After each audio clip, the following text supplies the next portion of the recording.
Whether you're a professional athlete or a seasoned corporate executive, it is easy to enjoy a lifestyle where a paycheck is calling all the shots. But is that sustainable forever? Welcome to Tell Your Boss I Quit with Pete Gutekunst, founder of Gut Financial Services and financial planner with Raymond James. Pete helps you financially bridge from the journey you've started through the life goals you've imagined. Sooner or later, by force or by choice, life takes turns. Listen as Pete discusses how to take charge and make your move on your terms with confidence.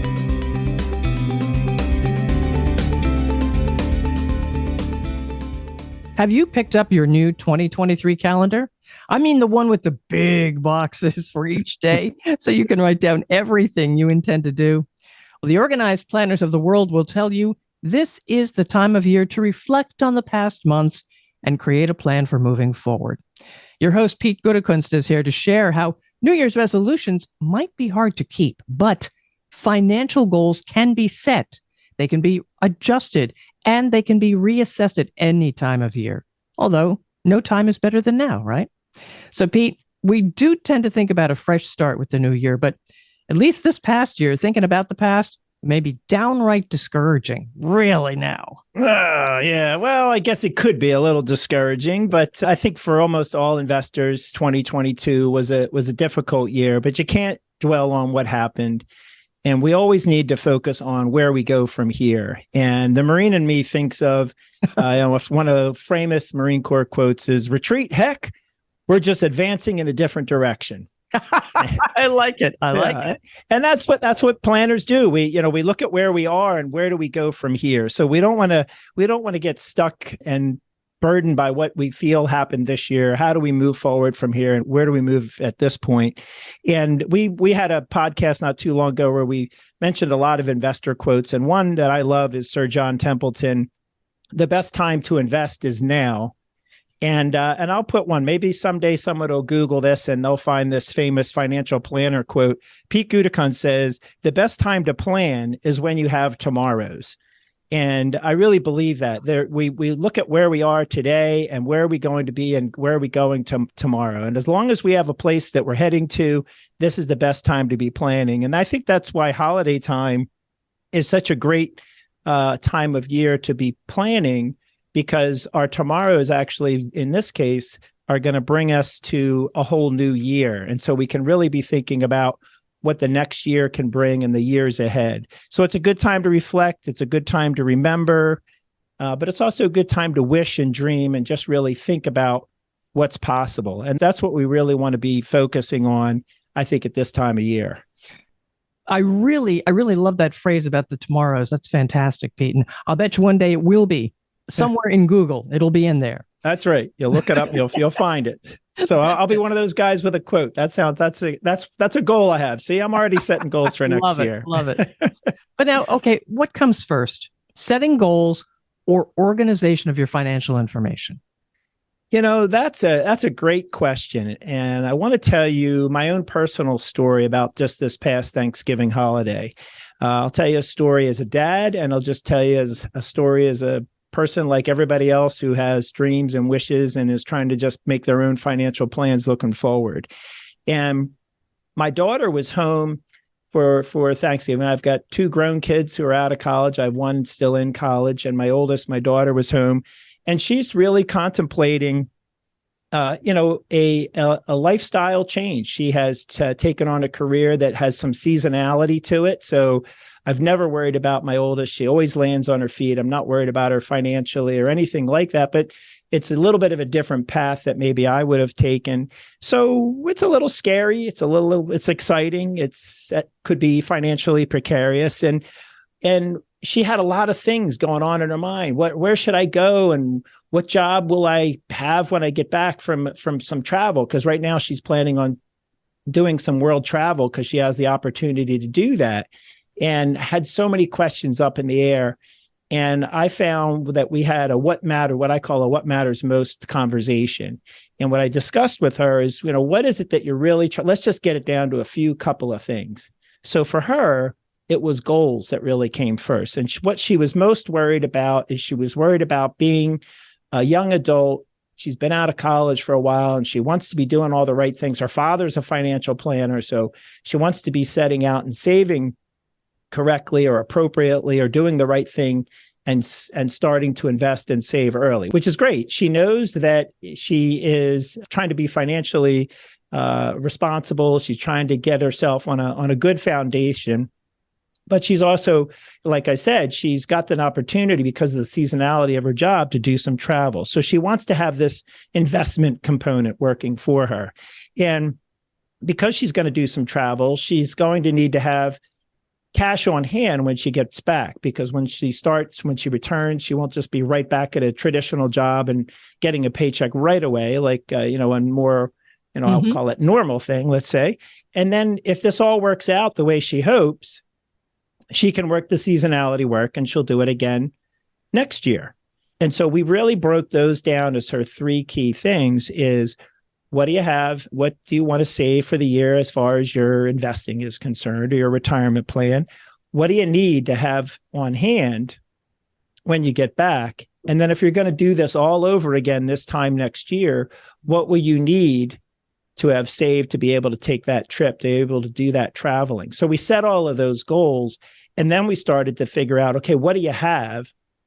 And can we really make that work? Now, the other personal story I want to share is my own situation. Over the same weekend, I'm having this conversation with my daughter, and I'm going back through, I'll tell you something.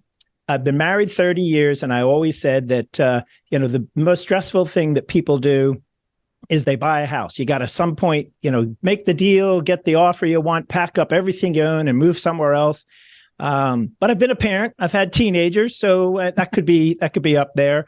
But I learned this year that redoing your kitchen might be almost as stressful as moving into a new house. And so while I'm having this conversation over the long weekend of Thanksgiving with my daughter, I'm going through my own personal finances, and I had set aside money for the kitchen, and it turned out great, by the way. But what we did is, there were deposits that were made. There was some work that got done in August and September. A lot of work got done in October, and then a little bit in November.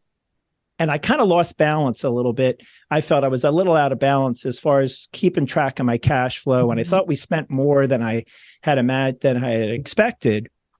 And so I went back through that and really wanted to see what exactly had happened there. And what I hadn't really thought about, and this is kind of back to that reflecting on your year, is Sherry, my wife, and I had done some travel. It was our 30th anniversary this year. We took a couple of trips. We did some things that we don't normally do or haven't normally done over the years.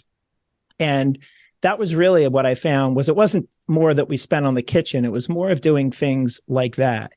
And so I got myself financially organized first. I went through the spending and looked at those things, and I wasn't really looking to set a goal.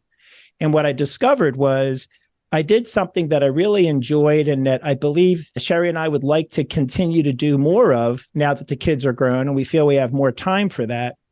And that wasn't really something that was on my radar to put a dollar amount to it. So for me, the financial organization brought me back to setting and thinking about some goals for next year and years to come. And it helped me to have a what matters most conversation with my wife about things we'd like to do together. Whereas my daughter was the other way around. We started about what are the goals? What are the things you're trying to accomplish? And then we tried to figure out, do you already have enough money saved to take this world travel, this trip you're planning to go on? And will you be in good position when you get back? And are you going to be able to save the money in your retirement plan over the course of 2023? So for her, we had the goals, and then we tried to get the finances organized and back into it. For me, I got myself organized and discovered some new goals and a new pathway forward. So there isn't a right way or wrong way, but I think what really matters there is that a conversation took place and we were able to uncover that, whether we started from goals and worked our way to the finances or whether I started from finances and then was able to start a conversation.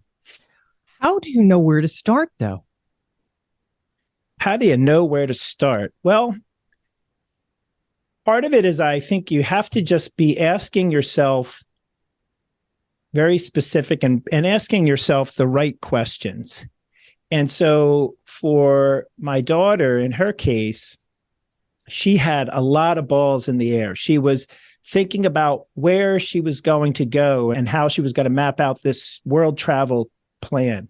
She has opportunities to do the seasonality work that she has at multiple places, but one for sure. Mm-hmm. And she's uncertain if that's the best one to come back to. And then back to the whole, she just wants to be responsible in saving and investing. So she had a lot of things going up in the air, and that was hard. So to your question is, how do you start?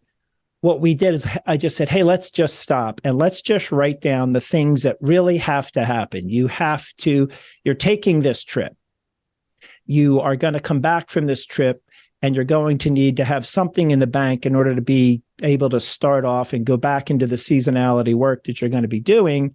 And you want to be able to have support that lifestyle that you're going to be in while working, and then do some more travel after that. So when we broke out those three things, so where we started was we kind of removed a lot of the clutter.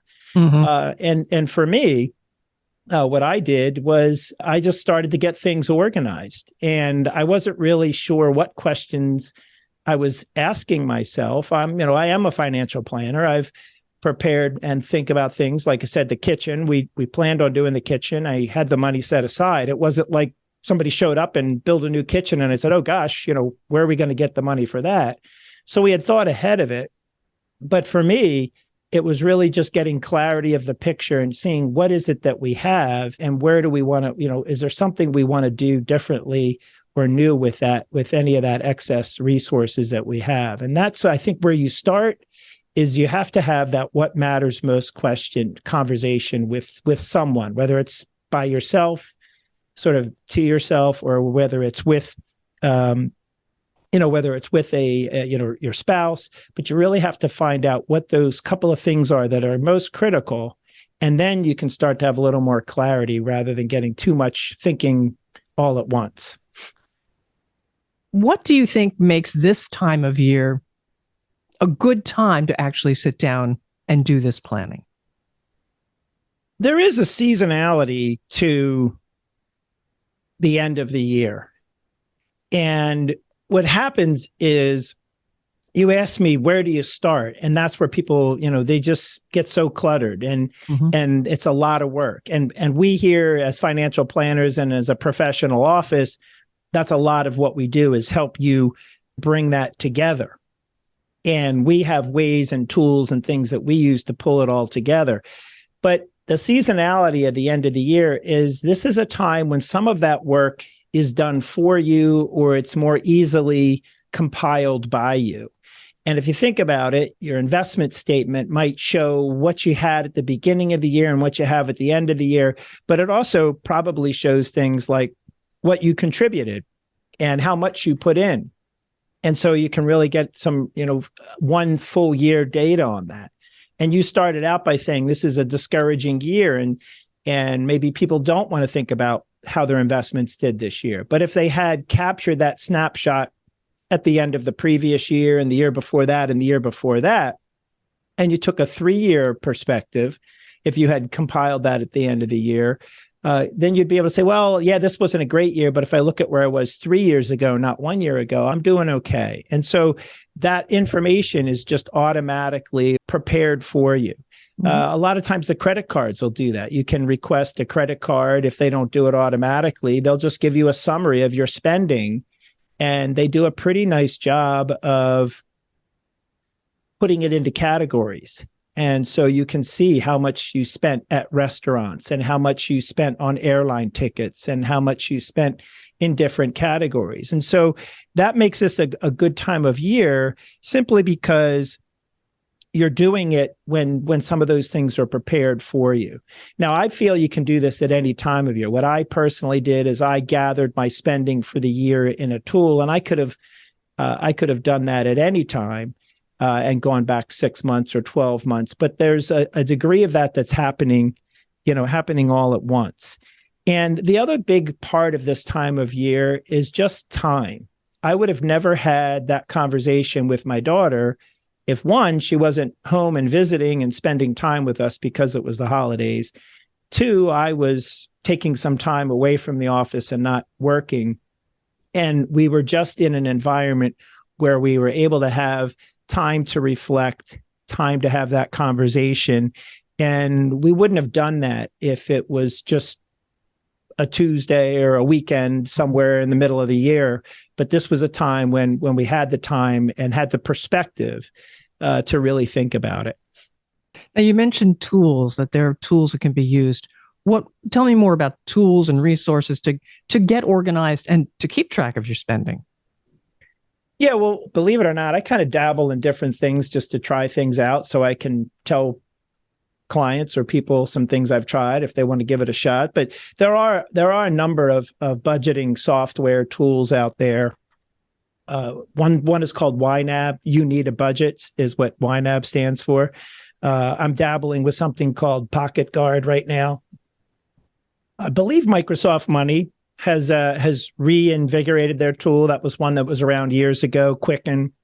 These are all ledgers, or Mint is another one. They're ways of keeping track of your spending. What I'll caution everyone about tools is I find two issues that I see with them is one is they tend to be more investment and net worth focused. And while that's not a bad thing, and that is an important thing to keep track of, and we certainly, in our primary planning elements that we talk about here at Good Financial Services, that's part of your primary planning elements is a balance sheet.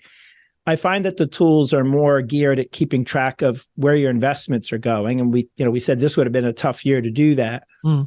And I think that just keeping track of your spending and categorizing your spending is really what matters the most. That's where you're budgeting and making sure that you have enough to live on and that you're not going beyond your means. But, our theme here is tell your boss I quit. And what happens when the paycheck ends? What is your lifestyle going to cost? And if you don't have a good handle on that, you're not going to be aware of whether or not you have the resources to continue in that lifestyle. And that's really what we're talking about. So these tools are that keep track of your spending. Just think of it. You could use or you could use Excel spreadsheet. You can use maybe your own bank has something, but I think what really matters is you want to use a tool. The one I was dabbling with was Pocket Guard. I just wanted something that I could give my spending categories, and so I could look at it. I have a good idea, and most people that I work with, the credit card is so much a month usually, and my mortgage is this much a month, and so forth and so on. But there's a lot of things in there that aren't quite cleanly categorized. Certainly the details of a credit card. And so these tools help you see what that is, and it helps you identify. In my case, we spent more taking trips this year. And what I discovered is we can afford to do that. I didn't even think of it as something to be prepared for and putting into the budget. And so that was a helpful aha for me.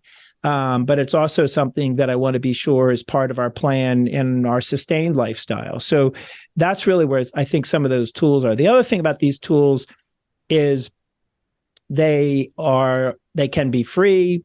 They could be $50. They could be a certain amount a month. They're generally not particularly expensive, but because of that, they are ad supported. So they're going to suggest you go to a website to look for life insurance, or they're going to suggest that you try to open an investment account at a certain place and try to do things on your own. And obviously, as a financial planner, I think that it's important to work with a professional and have a sounding board. And I think that these tools make it seem like you can do everything on your own. But I believe if you use them to track your spending, that's where I would start. I would search for budgeting tools, not so much investment management tools. But those are the tools. And there's a couple that I would say that often come up as some of the top rated ones. YNAB, Pocket Guard, I just dabbled with. Quicken has been around forever, but just something that works for you. But I think that keeping track of the spending is so important. And you can also hire a professional. Sometimes we'll say, all right, just tell us what's on your credit card every month. And, we can kind of look through one for you and say, well, this is where it went this month, and use that as a rough idea. But that's what you want to do as far as tools. And I think that's very valuable information and really helps in conversation. Does it take a lot of time on an ongoing basis to keep track of spending? Well, if you ask my daughter, she said, Dad, what have you been doing all day on that computer when I was fiddling around over this weekend? So there is a degree of, it's minutia. There's a degree, it can be tedious.